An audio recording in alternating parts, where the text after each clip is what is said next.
நள்ளிரவு காட்சிகளை வைக்கின்றார். அறிவை இழந்து குடும்பத்தோடு சென்று கூட்ட நெரிசல் சிக்கி இறந்து போகின்றார்கள். அதை பற்றி கவலைப்படாமல் தன்னுடைய வசூல் கணக்கை பார்த்து கொண்டிருக்கின்ற ஒரு நடிகனை தலையில் தூக்கி வைத்து வசூல் மன்னன் என்று கொண்டாடி கொண்டிருக்கின்றது இந்த சமூகம். பேசத் தெரியாத குழந்தைகளின் கையில் அலைபேசியை கொடுத்து அதை பெருமையாக பார்த்து ரசிக்கின்றது சமூகம். இரவு 2 மணிக்கு மிட்நைட் பிரியாணியை குடும்பத்தோடு சென்று சாப்பிடுவது கௌரவமாகிவிட்டது. நீங்கள் உங்கள் குழந்தைகளுக்கு உணவு கொடுக்கவில்லை, ஸ்லோ பாய்சன் கொடுக்கின்றீர்கள். உங்கள் தலைமுறையை மலடாக்குவதற்கு மருந்து கொடுத்து கொண்டிருக்கின்றீர்கள். பிள்ளையை பெற்ற பெற்றோர்களே, நம்மில் பலர் பிள்ளைகளை உருவாக்கவில்லை, நிறைய வருமானம் கொடுக்கும் ஜெர்சி மாடுகளை உருவாக்கி கொண்டிருக்கின்றோம். உங்களில் எத்தனை பேரின் பிள்ளைகளுக்கு அறிமுகமில்லாத ஒரு மனிதரிடம் 10 நிமிடம் உரையாடத் தெரியும்? சொல்லிக் கொடுத்திருக்கின்றீர்களா? இனி சொல்லிக் கொடுங்கள். உங்களில் எத்தனை பேரின் பிள்ளைகளுக்கு தன்னம்பிக்கைக்கும் தலைகணத்திற்கும் உள்ள வேறுபாடு தெரியும்? சொல்லிக் கொடுத்திருக்கின்றீர்களா? இனி சொல்லிக் கொடுங்கள். உங்களில் எத்தனை பேரின் பிள்ளைகளுக்கு நம் தாய்மொழியில் தமிழில் தொடர்ந்து ஒரு 5 நிமிடம் பிற மொழி கலவாமல் பேசத் தெரியும்? சொல்லிக் கொடுத்திருக்கின்றீர்களா? இனி சொல்லிக் கொடுங்கள். உங்களில் எத்தனை பேரின் பிள்ளைகளுக்கு உங்களின் மாத வருமானம் தெரியும்?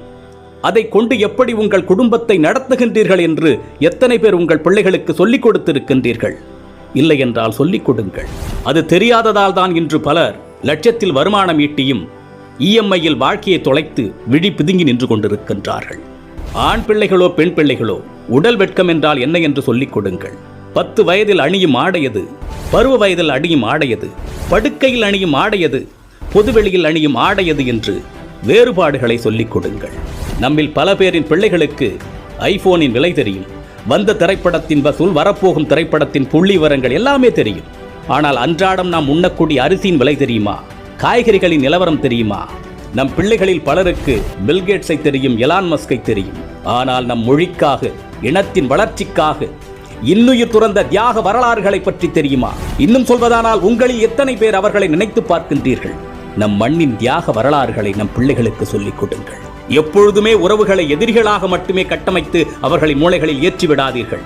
உறவுகளை ஒதுக்கத் தொடங்குங்கள் என்று அவர்களுக்கு நீங்கள் சொல்லிக் கொடுத்து விட்டால் அவர்கள் வளர்ந்து விட்ட பிறகு அவர்கள் ஒதுக்குகின்ற முதலாவது நபர் நீங்களாக தான் இருப்பீர்கள். வாழ்க்கை என்பது வெறும் கேளிக்கையும் வேடிக்கையும் பணம் ஈட்டுவதும் ஆடம்பரமும் மட்டுமல்ல, அது மன நிறைவாக வாழ்வது. அது எப்படி என்று குழந்தைகளுக்கு கற்றுக் கொடுங்கள். இந்த மனித சமுதாயத்திற்கு பெற்றோர்களாகிய நீங்கள் செய்யக்கூடிய மிகப்பெரிய கடமையே உங்கள் பிள்ளைகளை அறம் சார்ந்த பிள்ளைகளாக, அறிவார்ந்த பிள்ளைகளாக உருவாக்குவதுதான். அறிவு என்பது படித்து தெரிந்து கொள்வதல்ல, ஏடுகளில் இருந்து நாம் அறிந்து கொள்வதல்ல. நாம் கற்றுக்கொள்ளுகின்ற அத்தனையும் நமது புத்திக்குள் இறங்கி அது என்னவாக வெளிவருகின்றது என்பதை பொறுத்ததுதான் அறிவு. சிந்திக்க தூண்டுவது அறிவு. தன்னுள் எழும் கேள்விகளுக்கு தானே விடை காண்பதுதான் அறிவு. அப்படிப்பட்ட அறிவை உங்கள் பிள்ளைகளுக்கு வழங்குங்கள்.